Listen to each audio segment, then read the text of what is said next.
L'École supérieure d'administration, d'économie, de journalisme et des métiers de l'audiovisuel ESAE offre de nouveaux challenges pour l'année universitaire 2023-2024. Étudiantes et étudiants, parents d'élèves nouveaux bacheliers, ESAE, c'est la garantie d'une formation de qualité à des conditions très avantageuses. À Gbedjromede, à Papa, à Boumekalavi et Parakou, inscrivez-vous en administration générale, administration du travail et de la sécurité sociale, trésor et finances publiques, impôts, diplomatie et relations internationales, journalisme et métiers de l'audiovisuel, gestion des marchés publics, planification et développement local, sciences économiques, sciences juridiques et toutes les filières des sciences de gestion. ESAE vous offre des bourses, demi-bourses et de réductions pour les premières inscriptions dans toutes ces filières. Waouh! En licence 1, 2 et 3 et en master, bénéficiez jusqu'à 50% de réduction sur tous nos sites. N'est-ce pas génial? Infoline. ESAE Gbedjromede, 3e rue à droite en quittant le carrefour Le Jador pour la BIBE Jéricho ou au plus 229 90 93 65 21 98 98 14 00 à Kpakpa au plus 229 52 88 33 33 à Boumekalavi au plus 229 52 88 44 44 Parakou au plus 229 52 46 12 12.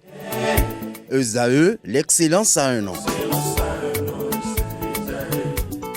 Colombousou, bonjour à nouveau. Samuel Eto'o, président de la Fédération camerounaise de football, a tenté de démissionner de son poste.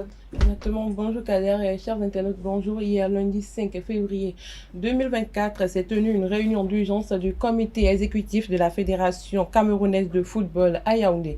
L'ordre du jour portait sur la désastreuse participation des Lions indomptables à la CAN 2023. Au cours de cette réunion, le président de la FECAFOOT, Samuel Eto'o, a déposé sa démission et invité les membres du COMES à faire pareil.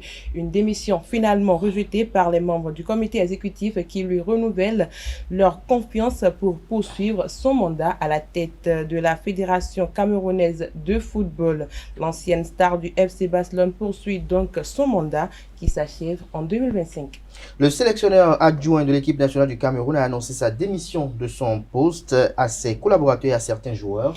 Oui, Kader, l'équipe du Cameroun continue de subir les conséquences de sa débâcle à la CAN 2023. Après la retraite précoce de Karl Tokor Ekambi, c'est au tour de Sébastien Millet de claquer la porte de l'équipe nationale du Cameroun. Selon les informations relayées par le site Africa Foot United, Sébastien, au soir de l'élimination en 8e de finale de la CAN face au Nigeria, a annoncé aux membres de son staff et à certains joueurs sa décision de mettre fin à sa collaboration avec l'équipe du Cameroun. Sébastien explique avoir été heurté par l'hyper-implication du président de la Fédération camerounaise de football, Samuel Eto'o, dans la gestion technique de l'équipe. Le rôle du staff technique aurait été très atrophié pendant la CAN 2023 en raison de la mainmise de Samuel Eto'o sur les choix tactiques et même les séances d'entraînement de l'équipe pendant la CAN en Côte d'Ivoire. Une situation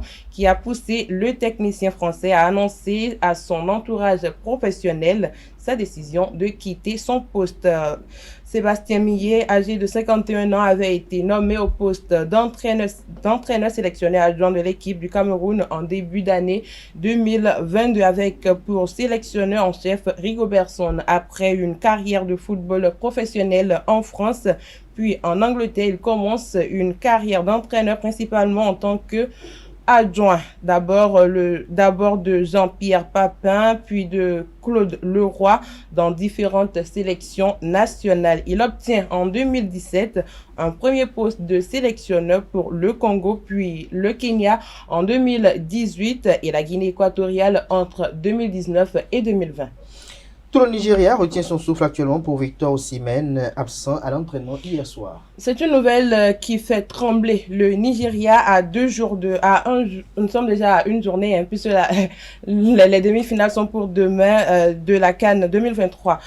Les Super Eagles ont voyagé d'Abidjan à Bouaké lundi soir par un vol Air Côte d'Ivoire de 21h locales. Victor Osimhen n'a cependant pas fait le déplacement. Ceci en raison d'une gêne abdominale que ressent le Ballon d'Or africain. Les médecins de l'équipe ont confirmé qu'il est placé sous étroite surveillance et qu'un membre de l'équipe médicale est resté à Abidjan avec lui. C'est désormais la course contre la montre pour l'avant-centre des Super Eagles, dont un éventuel forfait serait un gros coup dur pour le Nigeria. Le Nigeria affronte l'Afrique du Sud demain, mercredi à 17h GMT, en demi-finale de la CAN. Une première pour les Super Eagles depuis leur sacre de 2013. Pour atteindre les demi-finales, ils ont dû écarter l'Angola en quart de finale. Dans le cadre des préparatifs pour le match des demi-finales face à la Côte d'Ivoire, les Léopards de la République démocratique du Congo ont repris les entraînements à huis clos.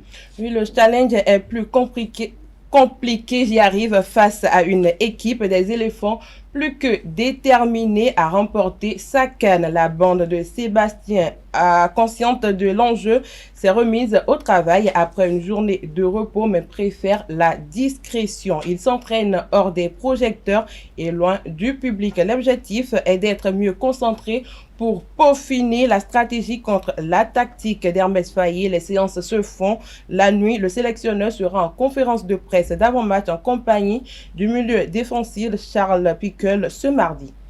Voilà, merci à Colombe Oussou pour cette présentation de l'actualité sportive. Merci également à vous, Francis Farami, une fois encore. Chers amis internautes, à présent, j'installe les chroniqueurs des rubriques trucs et astuces et définition du jour.